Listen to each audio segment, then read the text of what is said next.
Hello everyone, hola. My name's Joana. The Portuguese J sounds like the S in treasure, same as in French. I'm a lecturer in Portuguese comparative literature and film studies at UCL, where I've been teaching for the past 12 years. So here's what we're going to cover in this session. We're going to start with some greetings, then a very brief grammar note on accents, and then I'll talk a little bit about the community of Portuguese-speaking countries around the world, and then we'll move on to some good reasons why I think you should definitely be learning Portuguese. And then we'll move on to Romance languages, false cognates, and then some words of Portuguese origin in languages as different as English, Japanese, Tatam, Indonesian, and then we'll move on to Arabic, the relationship between Arabic and Portuguese, and finally some fun facts. The most common greeting in Portuguese is oi or olá, which mean hello. Both are used in Portugal and Brazil, but oi is more common in Brazil, while olá is more common in Portugal. Two things that stand out in this slide are the accents and the fact that there is a difference between Brazilian and continental or European Portuguese. Now let's start with the accents. We have 5 accents in Portuguese, and you can see 3 of these on the screen. The first accent on the table is called an acute accent. It indicates that the accented vowel is stressed, olá, so that the tonic syllable is lá. The tilde is the little wave sign on the O, and it means that the vowel has a nasal sound, oi.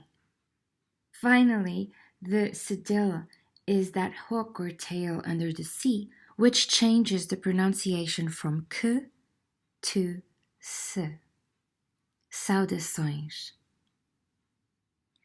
Regarding the continental and Brazilian varieties of Portuguese, well, there are considerable linguistic differences between them, and a common misconception is that this is similar to what happens with British and American English, or European and Latin American Spanish, or Norwegian and Swedish, for instance. It's not exactly like that. It's a bit more complex. But the important thing is that if you speak any variety of Portuguese, Portuguese speakers around the world will be able to understand you. And in fact, I think this is one of the reasons why learning Portuguese can be such a fun adventure, especially when you are exposed to different varieties of the language during the learning process. Portuguese is often studied because of Portuguese and Brazilian culture, literature, poetry, and music. But Portuguese is actually an official language of many other countries in 4 continents. We call these Lusophone countries. Luso means related to Portugal. Lusophonia, is the community of Portuguese-speaking or Lusophone countries. Now, do you know any other countries besides Portugal and Brazil that have Portuguese as an official language? Here's a map of the CPLP, the Community of Portuguese Language Countries. So we have, of course, Portugal and Brazil, and also Cape Verde, Guinea-Bissau, São Tomé e Príncipe, Angola, Mozambique, Timor-Leste, and Equatorial Guinea is also now part of the community. Here you can see a more detailed list with information about native speakers and how prevalent the language is in daily life in each country or special administrative region. In addition to these, there are large communities of Portuguese speakers in the United States, especially in New Jersey, Canada, Switzerland, and Luxembourg.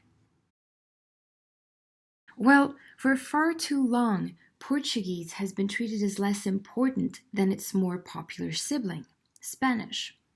It's not frequently offered as an option in schools, especially in English-speaking countries, so it's estimated that there are only 35 million non-native speakers of Portuguese.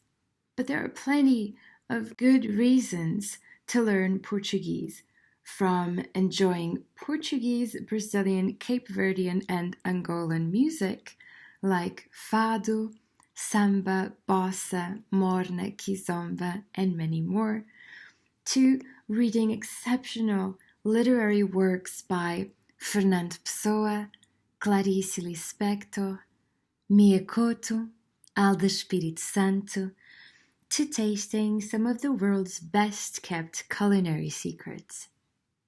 Learning Portuguese can expand your horizons and job opportunities while enriching your life. It's widely spoken.